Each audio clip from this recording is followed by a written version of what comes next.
welcome back to Raw. It's Aisha. Today I made something I've been craving for the past month or so, and that is a gyro. Now I didn't want one of those gyros they make with they substitute mushroom for the meat. I didn't want that. I wanted the real deal.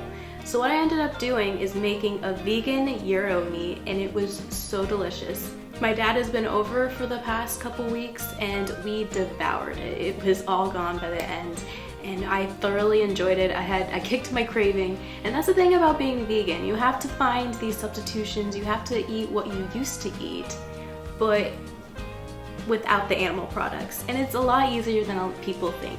So let me show you how I did it. So in a food processor, I'm going to do this in my tiny little ass food processor, but it worked out fine. Half an onion, and we're going to dice that up. Then we're going to add about 5 garlic cloves and blend that up a little bit more. I guess you could have blended it all together. I don't know why I didn't do that.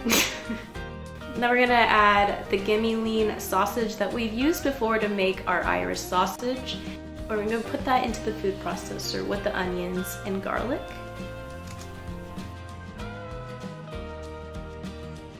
Then we're going to add 1 tablespoon of margarine. I've had this seasoning in my cupboard for the longest time and I didn't know what to do with it. So when I finally found a way to utilize it, I was very excited. So we are going to also add 1 tablespoon of dried rosemary, half a teaspoon of black pepper, 2 teaspoons of garlic salt or regular salt. And we're gonna blend that all up with about 1 teaspoon, which is like a packet of red pepper flakes. And we're just gonna blend that together, which my food processor had trouble doing, but you just have to keep working it, put the mixture down so it can mix a little bit better, and do the process until it kind of looks like pate. It takes some time, especially in a tiny food processor like mine. And when I put the mixture in the pan, you can see that I didn't blend it up as well as I could have, but I was tired of working with my food processor, and it didn't change the taste or the texture at all, just some of the pieces weren't as ground up as I'd like. So we're gonna make sure that's as compacted into this pan as much as possible. I tried to roll it a little bit to give it more of like a log shape. And then we're gonna toss that into a water bath. So how to do a water bath, you're gonna take a pan that's bigger than the cake tin, and we're gonna toss that into that. And to make sure the parchment paper doesn't get wet, because we're gonna add some boiling water to this to make the water bath, I'm just putting the paper down a little bit, and then adding that boiling water. And then we're going to toss that into the oven for 60 minutes at 325 degrees. I also made a salad that went with the gyro and it was delicious. So let me show you how I made the dressing. So I had a 1/4 cup of apple cider vinegar, about 1.5 tablespoons of agave,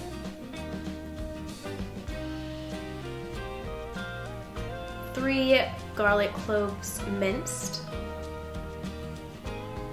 half a teaspoon of dill weed, 1/4 teaspoon of dried oregano, 1/4 teaspoon of black pepper, and 1/4 teaspoon of garlic salt. And of course you can use regular salt, I'm just obsessed. And the juice from half a lemon.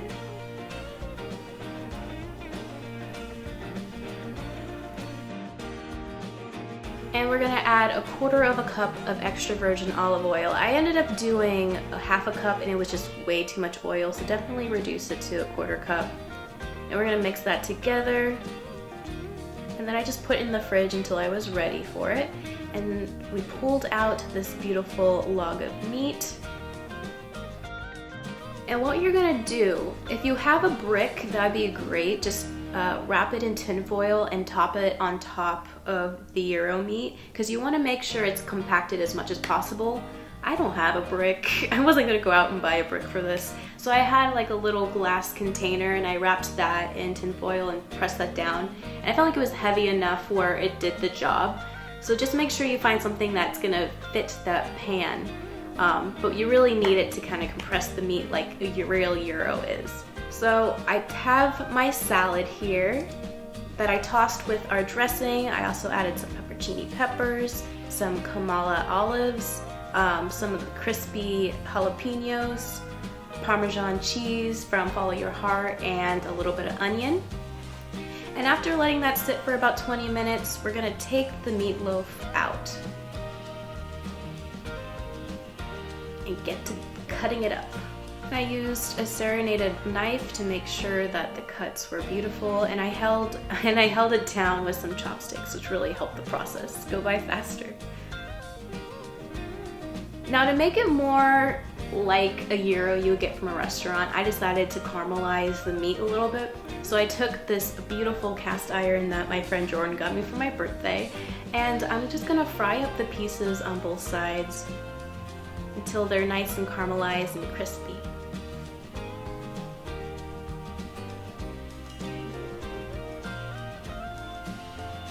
And obviously you have to work in batches, you don't want them to overcrowd, so I think I had to do about 3 batches to get all the meat. And it really helped once the pan was already hot, so make sure that your oil's hot before you drop the meat pieces in. And this is the look you want it to be, like nice and caramelized. So this is the finished product after frying them up, ready to be put into our gyro.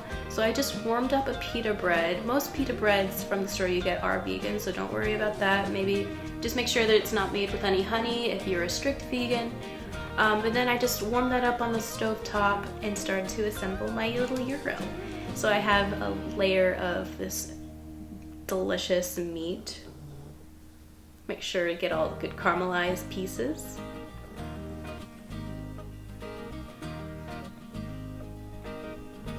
I then topped it with the salad mix.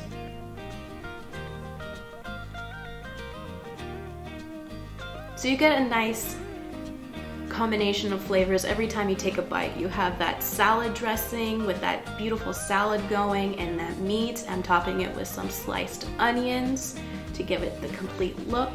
And then I also made a very simple, I guess it's called tzatziki sauce.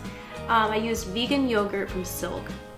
And I minced up about 4 garlic cloves and tossed it in there with also some cucumber. I just cut out the seeds and diced it up and tossed that in the yogurt.